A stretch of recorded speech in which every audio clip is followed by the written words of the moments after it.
Sportsline Podcast here on the CHCH Media platform. I'm Bubba O'Neill. Folks, nowhere in the country are people like you starving for sports content, especially when it pertains to local athletes, teams, and executives. Today, an individual who played the game at a very high level and is now paying his experience forward. Ask yourself this question: who on earth would want to stand in front of a puck that could be traveling at you in excess of 100 miles per hour, maybe even more? Well, the sport is hockey and the position is goaltender. From his days as a novice and minor midget backstopper for the AAA Burlington Eagles, Bryce O'Hagan has been shutting out shooters, and his skills took him to the heights of representing the nation while being drafted and opening eyes for the Sioux Greyhounds and Peterborough Petes. Well, they always say that goalies are a different breed. Let's find out and bring in Bryce right now. Thanks for joining us. I think this is going to be an interesting chat because we always talk about a sport, but we're actually going to talk about a position, and goaltending has always been so special for you. Absolutely. Thanks for having me, Bubba. I'm really excited for it. And go ahead. I was just going to say, what was the passion about goaltending? I think when we were playing hockey as a kid, we generally want to be the guy scoring the winning goal with no time left on the clock, and usually that means a goaltender got beat. Why goaltending? For me, my parents said from a young age, even when I played house league, I played defense, and I was always drawn back towards the net. And then every opportunity I had, I kept putting myself back into the net. And then after, when I had the opportunity to try out for rep, my parents said every time I was asked what position I played, it was goalie.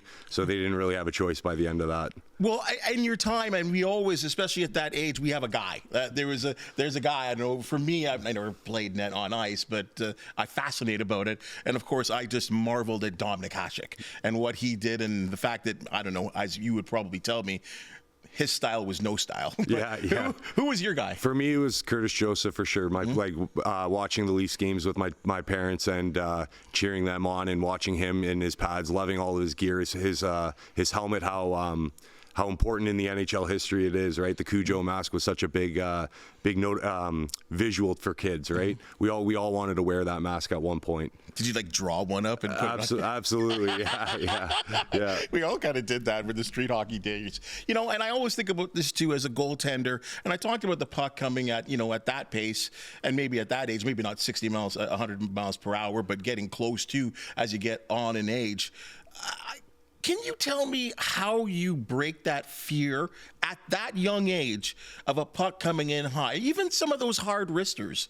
Yeah, I mean, some kids, like you said, goalies being a different breed, just don't have that fear in them, right? Gear today, even from 20 years ago, is so different, and then you look back 40 years, it's a completely different position, right? So a lot of the gear that these kids wear nowadays is very safe. So that combined with a kid that just has the mentality, they'll do whatever they can to stop a puck. Not too many of them want to get out of the way of it, right? But what do you do? I know even if I'm in a hockey game, standing behind the net and a puck comes at me, I flinch or I close my eyes. Yeah. How do you train the goaltender not to do that? You just shoot slow, and then you just build up speed from there, and then getting the kids to kind of build trust at our goalie lessons, and realizing, hey, we're not here to hurt you, we're here to push you to get better. They have a quick. It's very few and far in between. You have goalies that come out that are truly afraid of the puck, right? You talked about playing AAA and at a younger age, and again, these younger ages, you're coming up through the system. You're playing for Burlington, which is a big program at the time. I think there's pressure. I think there has to be pressure playing any position, but goaltender, I think there has to be a special sort of pressure to it. How did you handle that?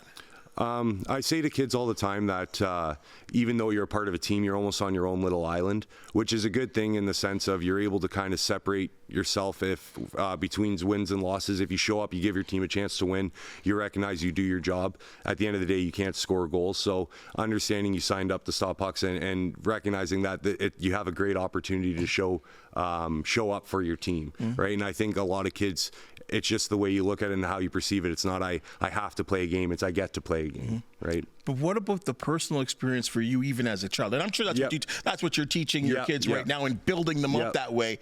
But even you going through it at that younger age, and I can think of it too, I'll kind of break it down this way. I've been to a lot of minor hockey, girls and guys, younger I would say ages from anywhere from 10 to 18, we'll say, and watching. And sometimes the parents can be real hard. And that's one thing if you're one of the forwards or your kids, the defenseman. And everyone has a bad day. Yep. The goalie has a bad day. The parents can be kind of tough. And I don't know, do you feel that when you're on the ice or see that? And I know that's something that, hockey parents can sometimes be tough. Yep, absolutely. I think, again, even that is kind of kid to kid for me.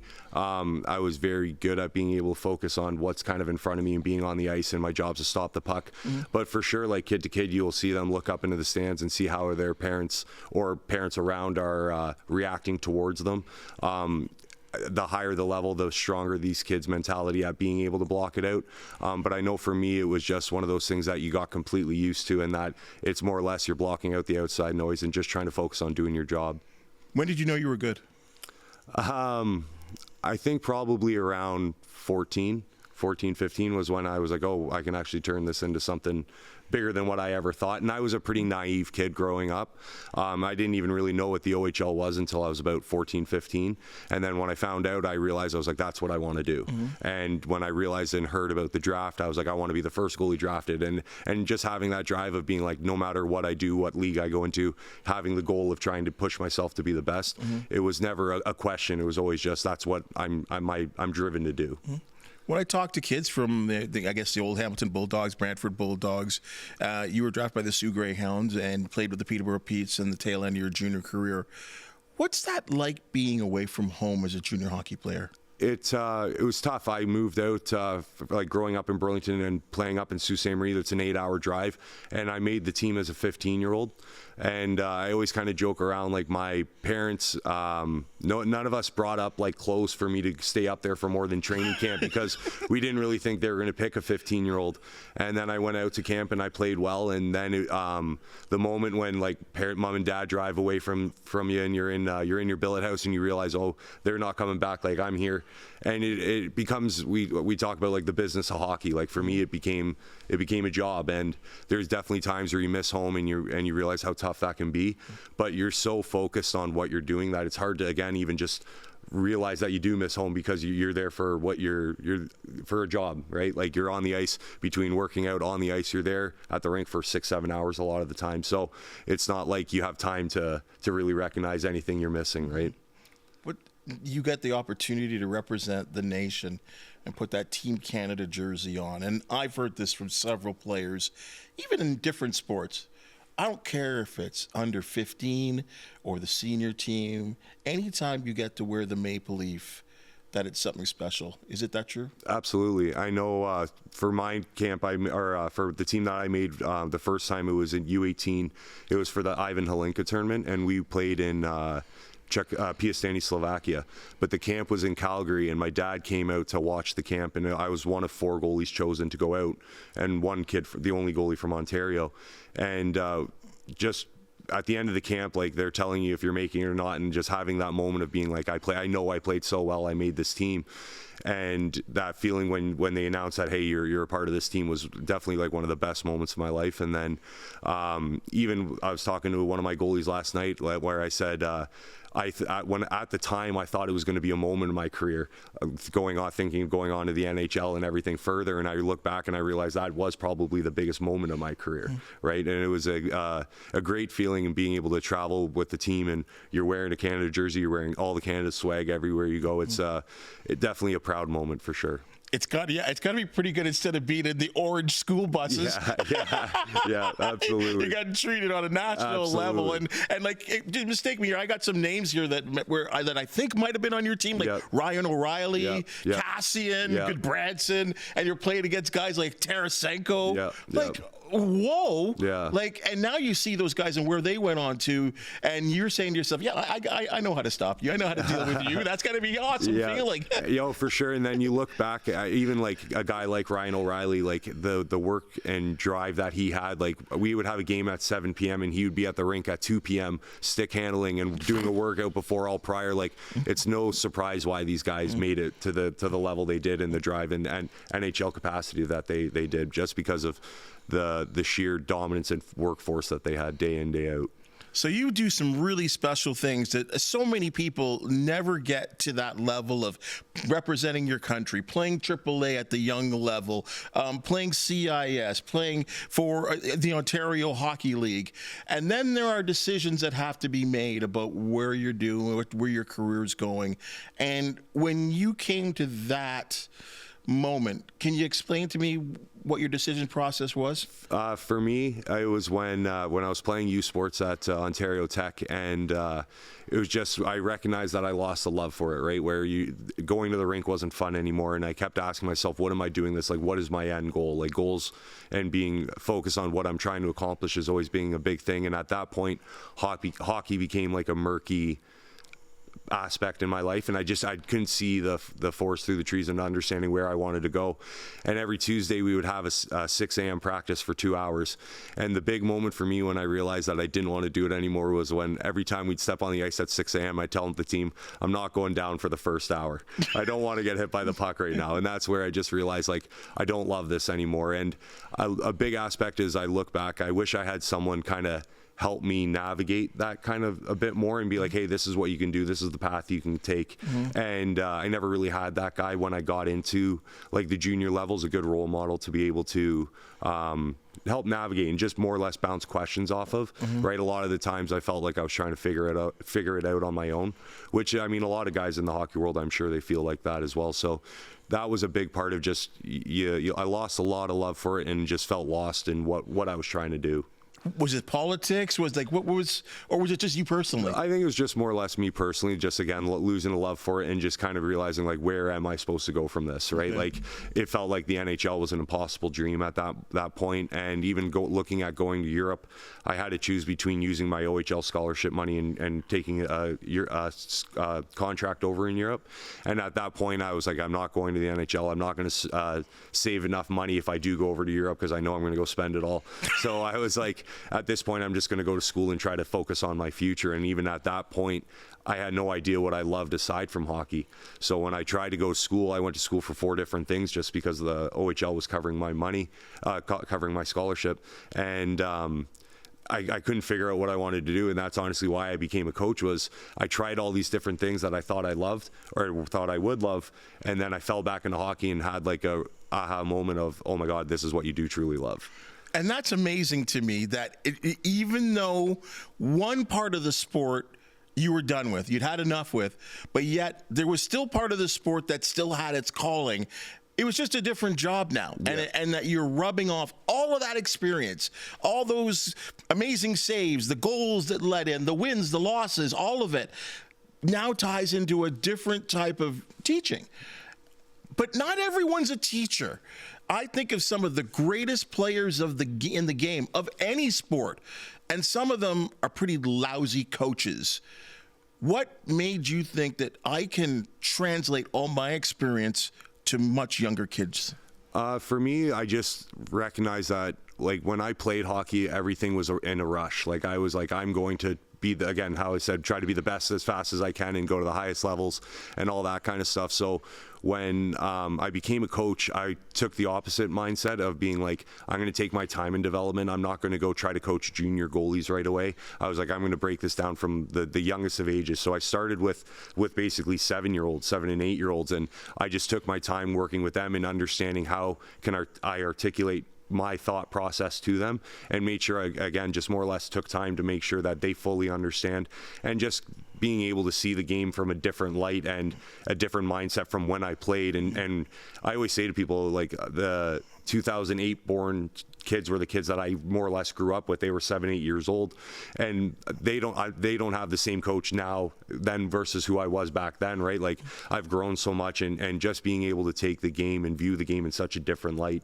has been such a eye-opening aspect for me, and just recognizing that I can be 70-year-old and still be a coach, where I only had such a short period of time to play and felt the need to rush everything.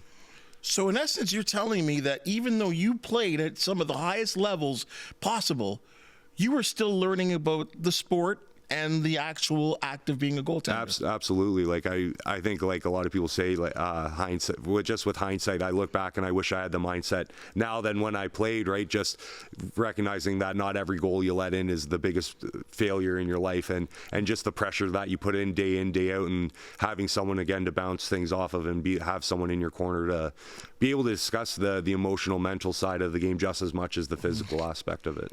The best part for you probably, I'll ask you, I shouldn't answer the question for you, but is that you get to do it at home. I mean, a place that you're familiar with in being in Burlington, and a program that you graduated through. Yeah, absolutely. And even that, just being able to start with the young kids and getting myself into a point where I'm able to work with 30 teams now, and I have a great team that works with me, Taylor McDonald and EJ Millen Price, that work at my rink as well, that we all work together between the Eagles and the Barracudas, helping out all their goalies and being able to help or pass our knowledge on to them.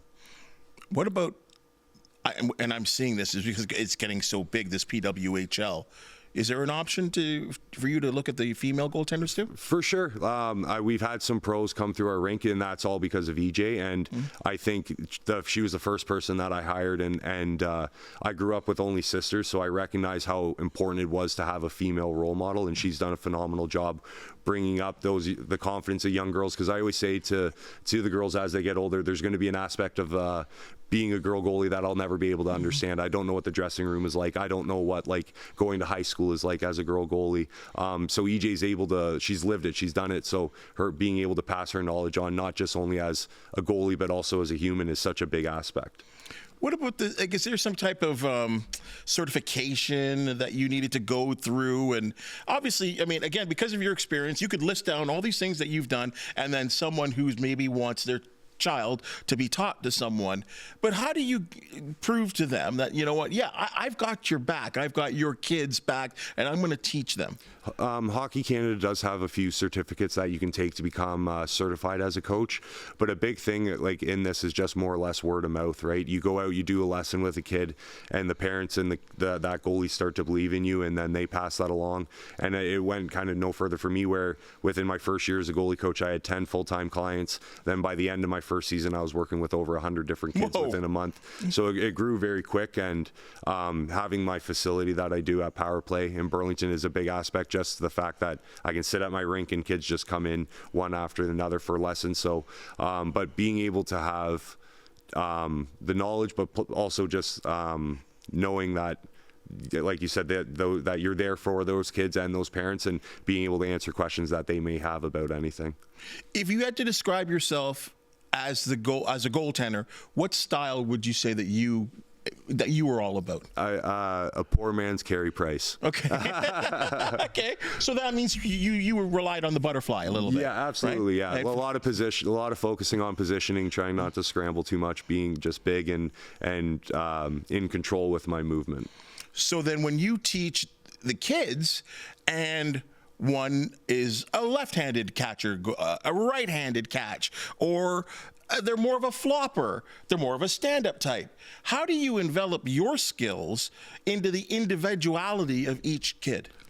Good question. So a big thing that I've learned even from the start of my goalie coaching to now, like I do what I call a blueprint for a kid. So at the end of the day, I talk to them. I said, if I were to break goaltending down to its simplest form, this is the three things I look at. Your job is to understand the space you need to fill, right? If I'm looking at a net dead center with no goalie in it, I'm looking at 24 square feet of open space. I put a goalie in it, now we're taking away that space. We talk about being center and square. The second thing is, if I look and rotate to the puck, after I make a save, I should always hit the middle of the net. Rule number 3 is we build a light blueprint on how we want to play every situation, but at the end of the day, we just battle and do whatever we can to keep the puck out of the net. I always say, I've never heard a coach say, I don't like how that goalie stopped the puck. So at the end of the day, you keep the puck out of the net, no coach is going to care. So a big thing I really realize is exactly what you said, is every kid has their own personality, how they view the game, how their body is built in regards of how they can go down or go into the post. So you can't really force a kid in the sense of, this is how you need to make this save. You have to work with them and communicate with them. This is the way I see it being successful for you. What do you think? What do you see? What do you feel? And when you look at these students, and I'll call them students, right in the beginning when you're dealing with them, what would you say that you can identify this guy's good or this girl's good or this individual needs work? When they're young, the biggest thing is just more or less, can they skate and stand, right? Can you get from point A to point B, right? Because these kids are so young. If they're in that like 7 to 10 age, they're just at a complete disadvantage in the fact of the size of the net. I always say to goalies that the net doesn't get bigger as you get older. The fact that by the time they're in that 7 to 10 age, a lot of teams that win are the teams that can score and at the top half of the net more than the others. So anybody who's more or less athletic and can get from point A to point B is going to catch your eye from the beginning. And then that's probably the biggest thing I work on with young kids is just skating and like track and glove and blocker work and just athleticism. Every goalie goes through some type of slump or things aren't going well or they can't see the puck. And you see when things are going well, the puck looks like a balloon. Yep. But there's an opposite sometimes. So that mental aspect of keeping confidence, how do you get into the kids' heads? And I'm presuming they're not as mentally tough at that age, but like how do you get into their heads that way? A big thing is going back to that blueprint and kind of recognizing, hey, if I'm making a mistake, where along that blueprint did I go wrong? And even just really going back to basic skills, right? All the NHL and world-class goalies all have world-class basic skills. There isn't some secret formula into what's going to make you a great goalie. It's working hard and working on your skills daily, regardless if it's on the ice or off the ice. So a big thing for young kids is just accountability, right? Are you doing the little things properly? When we practice, either with me or with your team, are you practicing with purpose, or are you just doing the drill because the drill says to go from here to here?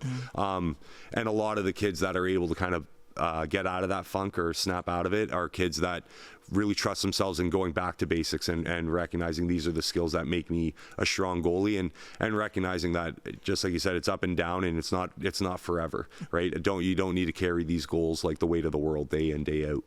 How tall are you? 6'3". So you're a pretty big guy, Yeah. and maybe you were kind of the new generation, because I can think, I'm a little older than you, and I can think of some of these goaltenders that I was watching when I was a lot younger, and Alan Bester, and Yep. Darren Pang, but all those guys are like 5'8", 5'9". Now I see these guys, they're like, I can think of Stolars, not on skates, he's 6'5". Yep. Goaltenders are monsters now. Yep. Are you noticing that at that young level that the kids are bigger and bigger? A big thing, like even so when I was scouted by NHL teams, the first question I got by every single team, didn't matter who it was how big is mom and dad, how much do they weigh, and what do they do for a living, right?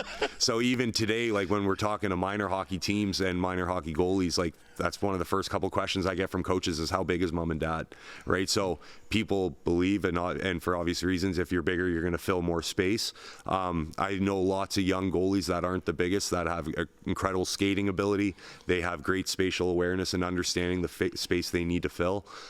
So I think, yes, I believe the goaltending is going bigger and bigger, but I also don't think you need to be 6'5" to be an incredible goalie. There are lots of kids that are in that 5'10" to 5'11" range that are great puck stoppers. You look at a goalie like UC Saros, who I think on paper is 5'10".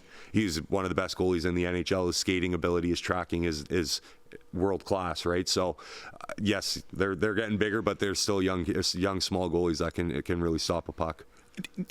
You know, it's funny. It's a question that kind of came up that I think about with goaltenders nowadays, especially in this country, and that there's a belief that in Canada, the goaltending position has been bypassed in terms of excellence to the States, to other nations. Yeah. And to the point that there was a big controversy in the Four Nations face-off as to who would be our starting goaltender. For as long as we've been watching international team hockey, there was always a guy. Yeah. Like Belfour, or there was Cujo, or there was Waugh, like there was Belfour, Brodeur, sorry. There was always a guy. Yeah.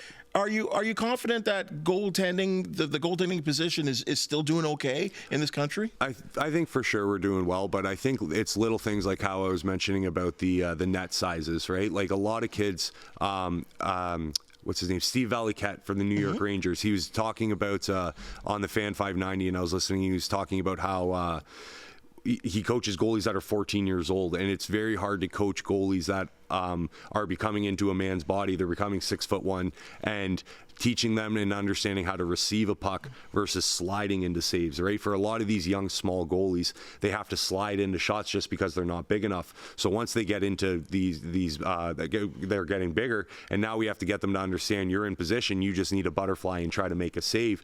So having these like a little bit smaller nets would allow these kids to be able to stay in position more. I know that's part of the USA hockey development is they have that smaller net. So goalies have to learn how to be positionally sound versus trying to more or less just slide and do whatever they can to get into that position, right? So they look at the game different, and I think there's a lot of things that we can get better at for sure. But there's obviously some very strong goalies in Canada. This could be an easy question or it could be a difficult question.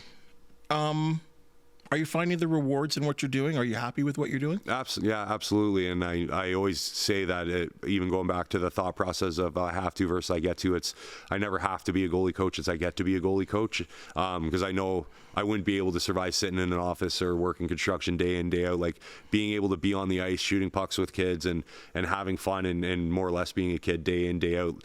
And then seeing how the rewards they get, not just on the ice, but like seeing good people and turning these kids into good people with helping them make decisions between on and off the ice and who they are it's a very rewarding thing. I think for any one of us to get to point A to point B, to just wake up in the morning, sometimes we need the support of our family. Absolutely. And I think family has been very important to you. I don't know if we can put up a picture here. These people probably mean a tremendous amount to you. Your thoughts? Who are these guys? My sons, Rory on the left and Bo on the right in the wheelchair. They love everything that I do for sure. Playing hockey, we're in a program called Lacrossing Barriers there. My wife helped set that up at the YMCA in Grimsby, and everything I do is for them and trying to be a part of them, and even being able to be a goalie coach, I'm able to be with my sons on a schedule that works best for me, which is an amazing thing, and having that ability to shape my life around what they need and helping my wife and my kids is absolutely everything. And Bo's been a special one, I would presume, too. Yeah, some difficulties, but doing okay. Yeah, he was born with a disease called spinal muscular atrophy.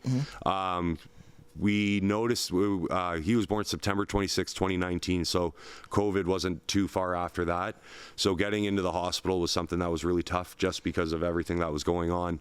So when he was diagnosed, we had recognized that he had a tremor and he was losing weakness, and doctors were really pushing us off. And my wife is an absolute fighter and a warrior, and she kept pushing and pushing, and we eventually got a blood test, and we found out, I believe it was at about 14 months, he had SMA type 2, and it's a neurological disease that affects your nerves, and at some point, if he didn't get treatment, he would have passed away, but with everything that we did, we had a great team that set us up. He got treatment, and my wife and I, we ended up living in isolation for about 14 months, just because even something as a common cold, when he was getting treatment, could have killed him. So we lived in isolation, and we lived in Montreal for a little while he got something that was the closest thing to a cure. It's not a cure, but the day he was diagnosed, our doctor said to us, most of the day I blacked out just because of how intense everything was. But at the end of the day, at the end of the conversation, he said, look at it this way, the effort you put in is the strength that he'll get. And I remember that feeling of, I know exactly what that means. That means just work hard every single day. And I have an amazing wife who has the same mindset as I do, and we set it to ourselves from the beginning. We're going to find a way to get 1% better every single day for him, and whatever that means. And it's a learning process, everything that we've had to do between physio and adaptive equipment, and you're looking at vehicles, and there's so many things that we had to navigate, but she's a great partner, and everything that we had to do was for him, and he's getting stronger every day, and he's a happy kid, and we have another son, Rory, who's an amazing kid as well. So I'm very lucky, and I always say, like, hockey saved me between getting that moment away from from reality and being a kid on the ice to having the hockey community completely back us up with everything that we had to go through, to the mindset that I had to learn to endure, to battle and get up through hard times. You said a word there that kind of touched me there, and I have known, because I've read about your story, off the ice in that sense, as that you've had tremendous help from the community as well. Absolutely, yeah. From like everybody from the hockey community, people that we don't even know reached out and they donated money to us to help us, because again we were out of work for 14 months, and the equipment that we've had to buy, and it's not a cheap thing that we've had to go through by any means. And even we lost all our money through COVID, and then just being able to survive all that. But again, I have my wife and I are very resilient in pushing ourselves, and the people that we had back us up were ones that saved us for sure. Tremendous story, and so glad to see that you're getting through the other side, and both your sons are doing well. I think that's an outstanding story, and something, as you said, I guess I'm sure it's daily, but you do it with a smile on your face, and it is so awesome to see you talk about that. Hey, young goaltenders, this is the guy that is going to teach you a little something. If there's people out there, and I know there are, they got young goaltenders, how can they contact you?